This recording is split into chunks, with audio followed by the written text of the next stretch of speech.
नमस्कार बंधुओं, आप सभी को प्रणाम। भाग्योदय विचार प्रवाह श्रृंखला के रविवासरीय क्रम में आज 25 दिसंबर को 135वें चरण में आपका स्वागत, अभिनंदन। कल हम सुप्रीम कोर्ट के वरिष्ठ अधिवक्ता श्री अश्विनी उपाध्याय और वरिष्ठ पत्रकार श्रीमान डॉक्टर मनीष कुमार की एक वार्ता सुन रहे थे। बहुत अचरज भरी थी और चौंकाने वाली थी। विषय ये था कि 1894 में अंग्रेजों ने पूरे भारत में हर जिले में भूमि अधिग्रहण किया। एक पहले कानून बनाया भूमि अधिग्रहण का 1894 में।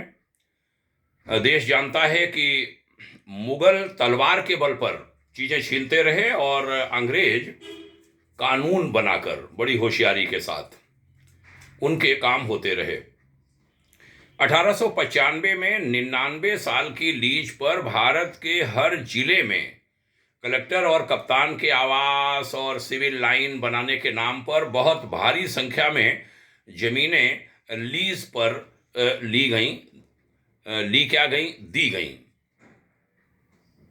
और वह चर्चों को दी गई भारी संख्या में। हर जिले में डीएम एसपी के अगल बगल में चर्च एक बहुत बड़ी सी अवश्य होती है। सिविल लाइंस महत्वपूर्ण एरिया होता है। उस समय यही कहा जाता था ये सिविलाइज्ड लोग हैं।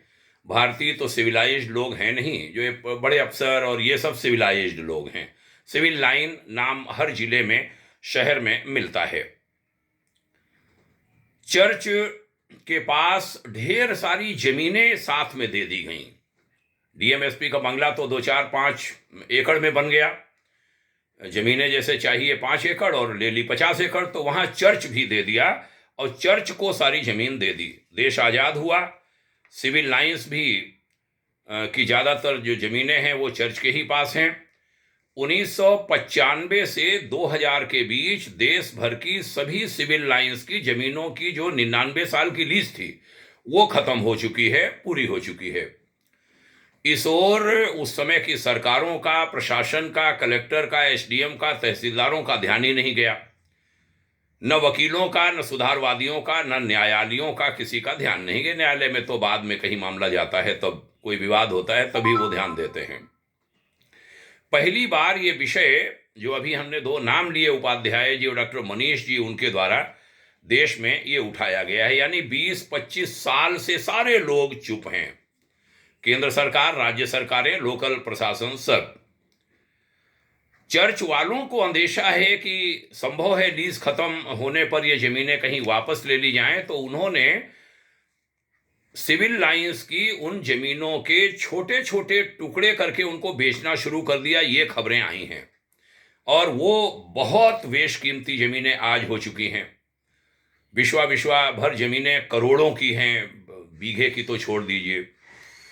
और उस पैसे से थोड़ा दूर देहात में जाकर जमीन खरीद कर चर्च बन रहे हैं। वहाँ भारत में 1 से 1.5% ईसाई हैं जहाँ तक हमें जानकारी है, लेकिन बहुत अमीर लोगों की तरह देश भर में चर्च बनते जा रहे हैं दूर देहात क्षेत्रों में, और इधर शहर वाले यथावत काम कर ही रहे हैं।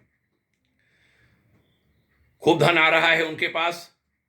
किसान की, सरकार की जमीन बेचकर नए निर्माण हो रहे हैं और वो जमीन किसानों की हैं। कायदे से जिनसे लीज से ली गई थी उनको वापस करना चाहिए जमीन के मालिकों को। कोई मालिक नहीं है, उनके उत्तराधिकारी तो होंगे ही, नहीं है तो सरकार ले ले। और दुख का विषय ये है कि धर्मांतरण भी उसी पैसे से हो रहा है। धर्मांतरण के काम में भी उस पैसे का इस्तेमाल निश्चित रूप से हो रहा होगा। उधर क्रिश्चियन हॉस्पिटल, क्रिश्चियन स्कूल्स बहुत 20-20, 40-40 एकड़ में फैले हुए हैं। वे भी सब लीज के हिसाब से अब अनधिकृत हो चुके हैं 99 साल के बाद। श्री उपाध्याय ने बताया कि 1 रुपया प्रति एकड़ के हिसाब से आज भी उसका किराया है। जैसे 50 एकड़ जमीन है तो 50 रुपए किराया उसका 50 एकड़ का अब भी पड़ रहा है। इस ओर न हमारे सांसदों का, न विधायकों का ध्यान गया। उनको ध्यान देना चाहिए। जिलाधिकारियों, अपर जिलाधिकारी वित्त एवं राजस्व, एसडीएम, तहसीलदार, ये सब जमीनों को खंगालें, मालूम करें कहाँ पर कैसे क्या किया जा सकता है और जो नियम हैं लीज के उसके अनुसार काम करें, नियम कानून के अनुसार जो अंग्रेज बना गए।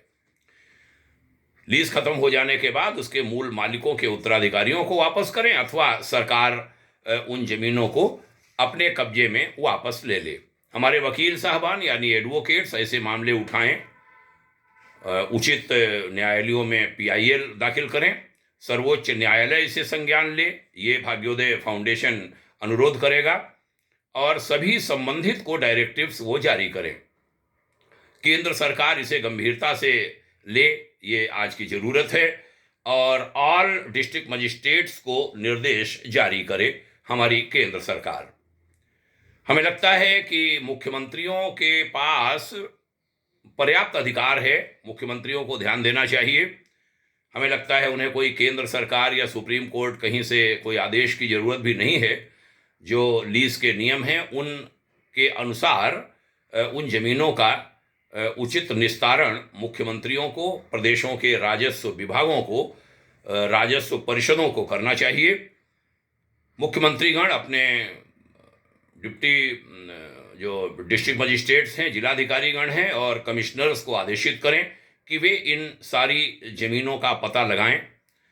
मैं तो ये भी कहूँगा कि देश के बुद्धिजीवी लोग, जो समझदार लोग, जो अपने आप को बुद्धिजीवी कहते हैं, और जो दूरदर्शी संत हैं, हमारे महंत हैं, जो देश की चीज़ों में रुचि लेते हैं, उनका ध्यान इस ओर जाना चाहिए।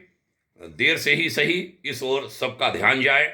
सुधारवादियों का भी ध्यान जाए, जो सुधार के कार्यों में, राष्ट्र के युग निर्माण के कार्यों में लगी हुई संस्थाएं हैं, उनका, आध्यात्मिक संस्थाओं का भी ध्यान इस ओर जाना चाहिए। विशेष रूप से ध्यान जो राष्ट्रवाद के विकास विस्तार में लगी संस्थाएं हैं, उनका ध्यान जाना चाहिए और उचित मोर्चों पर इसको उठाया जाना चाहिए। मेरा मन किया कि भाग्योदय विचार प्रवाह श्रृंखला में इस विषय को लूं। कल ही हमने ये विषय सुना था, हमें महत्वपूर्ण लगा। देश की प्रॉपर्टी है, देश की ज़मीनें हैं, अंग्रेज आज नहीं हैं, लेकिन अंग्रेज जिनको दे गए उस हिसाब से चलता रहे, लीज खत्म हो जाए तब भी चलता रहे, और उधर छोटे छोटे से गरीब से ग्रामीणों पर, लोगों पर, वहाँ कहीं थोड़ी सी भी जमीन पर कहीं कुछ उन्होंने, गरीबों ने बना लिया है, उन पर सख्ती हो, और यहाँ हम आंखें मीचे रहें, ये बिल्कुल भी उचित नहीं है। सबके साथ बराबर न्याय हो, कार्रवाई हो, ऐसी आशा अपेक्षा के साथ आज की इस महत्वपूर्ण राष्ट्रीय चर्चा का समापन करता हूँ। आपने सुना, इसके लिए धन्यवाद। सभी को पुनः प्रणाम। यह बातें हमें ऐसा लगता है अधिक से अधिक लोगों को पहुंचाने में सबकी उंगलियां लगनी चाहिए, सबके हाथ लगने चाहिए। आपने ध्यान से सुना, बहुत धन्यवाद, बहुत आभार। जय हिंद, शुभकामना, ओम शांति।